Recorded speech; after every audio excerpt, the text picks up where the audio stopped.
Welcome to Film Fans Talk Show, guys. I'm Maddox, and joining me today are John and Joseph, who will be discussing the future of the film industry and offering their thoughts and opinions on streaming services and how they have impacted the film industry and changed what it takes for a movie to receive a full theatrical debut. Thank you both for being here with me today. How are you both? I'm good. How are you? Thanks for inviting me. Pretty good. Doing good. Glad to hear it. Gonna start off with some questions. Do you have a favorite streaming service? And if so, what's some of the content or the shows that you like watching on there? So my favorite that I go back to the most is probably Netflix. Two of my favorite shows are, Breaking Bad, Better Call Saul. I tend to enjoy BoJack Horseman. Those are on Netflix, and so that's the one I see myself going back to the most. Very nice. And for me personally, I would have to, go back to Peacock because, again, I've always been a big wrestling fan, always have been, and also I really enjoy watching The Office. Yeah, I'm a fan of MMA as well, and so you get fun sport to watch. I'm a fan of Netflix and Crunchyroll, especially, just because Crunchyroll keeps all the anime up to date. I liked watching that animated series Arcane as well. I don't know if either of you have watched it. Yeah. Really well written. Crunchyroll's great too. Like I just finished, I think it's Rising of the Shield Heroes on there. Oh yeah, I've heard of that one. Haven't tried it yet though. I've mostly only watched classics, Jujutsu Kaisen I gotta start it. and such. How many streaming services do you guys have total? And how do you feel about the cost of these streaming services? So off the top of my head, I'd probably say around like 5 or 6. But the way my family does it to kind of circumvent like price issues is like I pay for our Hulu and my sister Right. pays for our HBO Max and my dad Yeah. pays for something else. And so we kind of don't experience as much like overload of prices, one person paying for all of them. But I can understand how, paying $15 a month per streaming service can kind of add up for a person. Yeah, it tags on Yeah. fast. And for my family, I'd have to say we have around 5 or really around 3 if you combine the bundles that we do. Right. It makes it more affordable, because we have a Hulu, Disney Plus, and ESPN Plus bundle.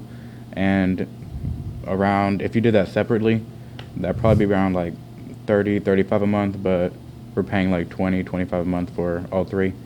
We also have Peacock, and I think we have Paramount Plus. Yeah, I forget about Paramount. Yeah. I probably only have 4 as well in my entire family, and we do the same thing. I feel like it's the only way that to make it feel like a good deal is if you take bundles or do family plans where people split payment. We do the same thing with Spotify and other services. Do you feel like it's too expensive, or do you feel like it's a fair price to ask for services?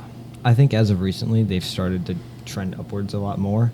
Because I understand maybe around like $10 a month, and some of them have stayed kind of stagnant there. Yeah. But then you have like services like Prime and Netflix starting to implement like services with ads rather than just exclusively offering it without ads, and so they can offer a higher price for no ads when you're streaming, which raises the price like $5. Yeah. And so that obviously taxes on to a lot of people, and Yeah. they can't afford those services anymore. Right. Changes it pretty drastically. Yeah. But with the ads, it kind of makes it more affordable for the, people that need to. If you're willing to sit through them, then yeah. We're going to change the topic here. When was the last time that you guys went to the theaters, and what did you guys see? So the last time I went to the theaters, it was to watch the Deadpool and Wolverine movie with my Right. sisters. I think it was like the 3rd time we went. Wow. Just because we all really like, those Marvel productions, so Yeah. we just thought we'd go.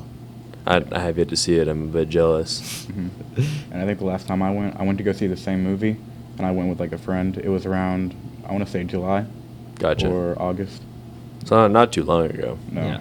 Not at all. I try to go as often as I can. Yeah, it's been a while for me. I need to make a revisit. I watched Oppenheimer last time I went to the theaters, and that was an experience for sure. Yeah. Yeah. We were, I don't know, front row seats, ears getting blasted out by the sound system. That's a long movie. Yeah, it is a long movie. You're Where'd you go to feeling. watch it?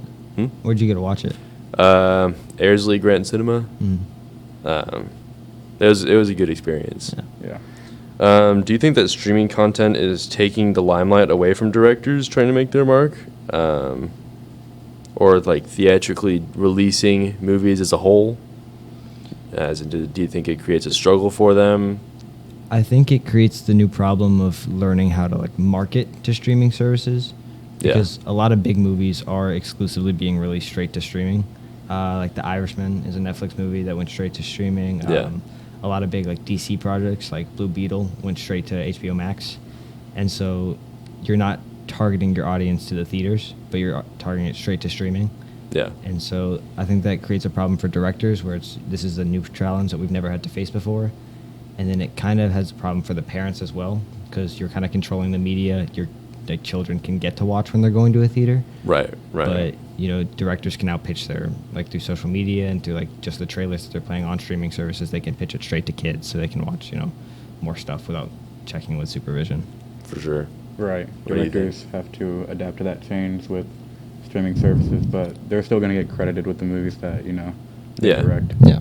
And there's some directors who have been able to see that streaming services are becoming more popular. One of my favorite writers, guy named Guy Ritchie, made exclusively crime movies for a long time. But recently, his last movie was a huge hit, and so he made a Netflix series based off of the same story. Mhm. So it's not to say that there aren't directors who, can figure out that they'd rather just stay in the limelight. Yeah. Yeah. But I do think that it creates a bit of a struggle for them when the crowd is being drawn away from theaters. Definitely. Especially when they only release movies like on Disney Plus. They release a lot of Disney movies from companies Disney simply bought up Yeah. exclusively on Disney Plus. Speaking of, do you think that the instant gratification provided by streaming services will provide problems, perhaps even kill the movie industry? Let's say in 30 years from now. I mean, it'll obviously have its challenges. Like, Yeah. I think convenience, it makes more sense to just stay in your house. But the experience of going to a movie theater is unmatched. Right. The popcorn, the butter, sitting in a nice comfy chair. Yeah. You can't get that anywhere else. Right. It's a much better date than just taking someone home, for example, or telling your friend to go to movies with you instead of just coming to your place. Yeah. Definitely. More convenient if you go on the streaming service, but the experience unmatched Yeah. at the theater. Yeah. You're not gonna have the popcorn and not gonna have the popcorn there. the entertainment from the crowd and that one annoying person who's always playing shit really loud on their phone. Person who claps at the end of every movie. Yeah, exactly. Someone that's making really crappy jokes. I had a baby cry in one of the last movies. It wasn't Deadpool Wolverine, but I think it was- Thankfully, I don't remember what movie it was, but there was just a baby crying throughout the whole thing. I don't understand why people bring babies to movies. That's It's terrible. too they're gonna start crying. It's so loud. Do you guys prefer the movie theaters or do you prefer your streaming services at home? I'm gonna say movie theaters. Obviously, I like the convenience, like we both mentioned about just staying at home. But whenever I go to the movie theaters, it's always like a group thing. So me and my friends will get together, and it's just kind of an experience that you can't get anywhere else. Yeah, it's Yeah. a great idea to do with friends. Yeah. Or date. Yeah, or a date. Non-discriminatory. Yeah, same thing with me. Going as a group at a theater, unmatched to Yeah. just kind of being alone, watching off a streaming service. For sure. I'm personally a bit of a movie theater gatekeeper, I dare to say. Except for animated series that I know you're not going to get like an animated movie very often that's worth going and watching. So if I don't see a movie in the theaters, I'm probably going to ignore it once it gets put out on streaming services. Unless it's one of like Deadpool and Yeah. Wolverine. Like a large scale one. Something that I've been waiting for a long time Yeah. and Yeah. just didn't have the time to go to see. But if I can help it, I'd rather watch it in the theaters. Right. On that note, thank you both for joining me today and sharing your thoughts and opinions on the future of the film industry and how streaming services will impact the film industry. Thank you both again. Of course. This has been Film Fans, and thank you all for watching. We'll see you next time.